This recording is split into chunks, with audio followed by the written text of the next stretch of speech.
Starlink just arrived. Let's check it out.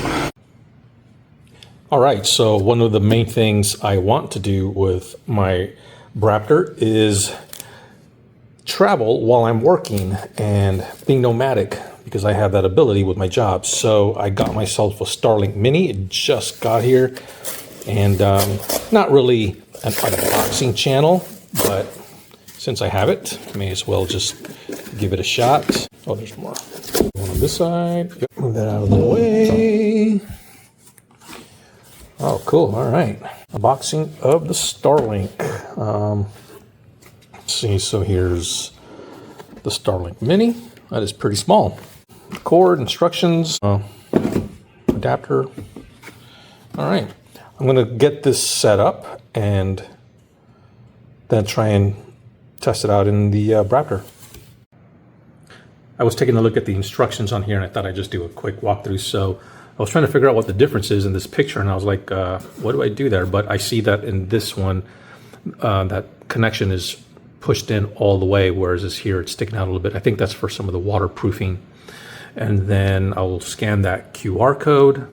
This is the part that I'm concerned about the most, is because, you know, I don't plan on going only to places that are guaranteed to have open skies, you know, like Arizona and stuff like that. I'd like to go somewhere that has trees. So I've seen a bunch of videos where people test them with trees and it still works. And I actually have trees in my backyard, so I'm going to give that a shot and see if I can set it up.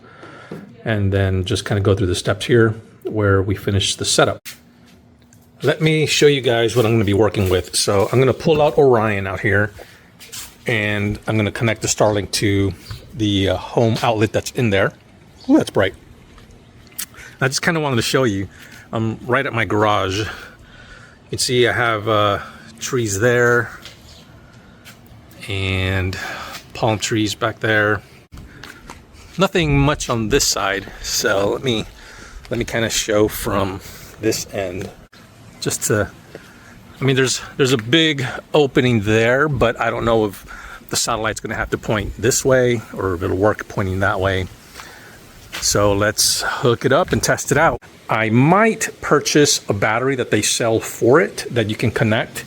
It's like $160, $170, and I've read that it should give you enough power for 8 to 10 hours, which is what my work day would be. But you know, for now, I'll use, and I'm probably not going to take too many trips, work trips, until I have that fixed. I mean, I'm not going to have Orion, you know, running for 8 hours while idling, you know, while I'm working. So, and of course, if I go somewhere for now, I'll probably try and pick a place that has power, you know, like an RV park that has power or something like that. So, all right, let's get this set up and see how it works out. Okay, so let's get Orion pulled out of the garage.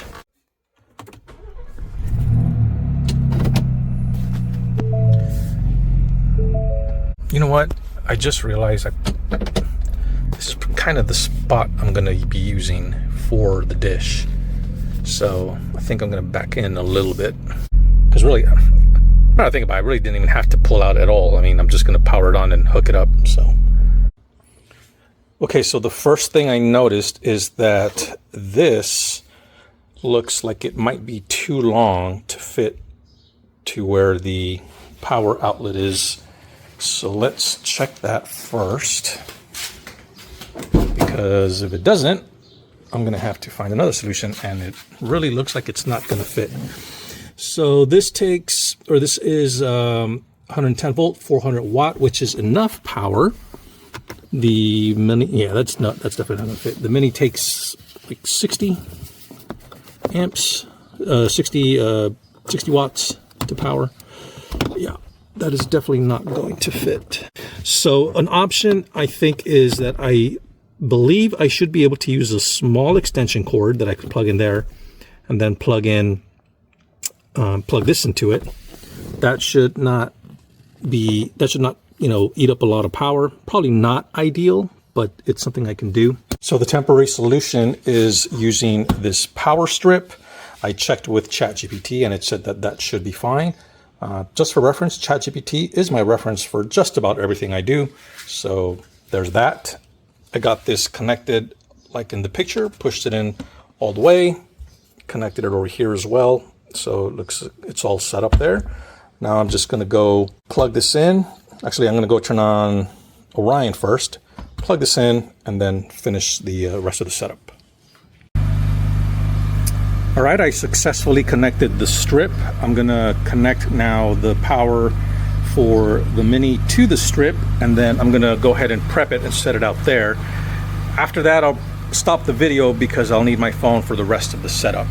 So I can probably do that right here. So there's the Mini setup. You get 50 feet of cable, so that's pretty good. One more time, there's the view. Let me see if I can kind of show you what the view is from the Starlink's point of view.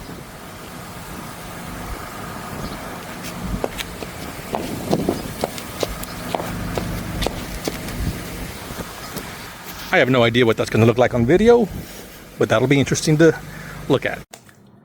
Hey guys, so I'm back from trying to set up my Starlink Mini, and I wanted to share the results with you. I have some notes, so you'll see me looking off to the side.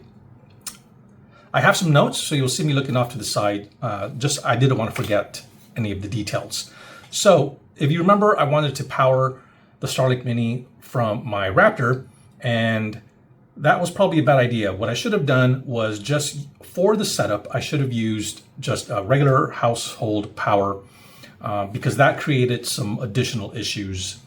So the power was successful, but because my Raptor was running, my phone kept trying to connect to Android Auto, and I kept getting so what I did was I disconnected it, but I kept getting a pop-up on my phone saying connect to Android Auto. I was actually impressed how much it tried to do that. So I guess in a normal situation that's good, but during this process it was very annoying. I ended up having to go into the Bronco's settings and disconnect my phone from the Bronco.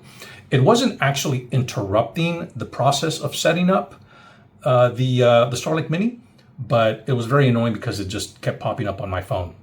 So once I got that settled, the setup kept going, and there's a reboot during the setup process.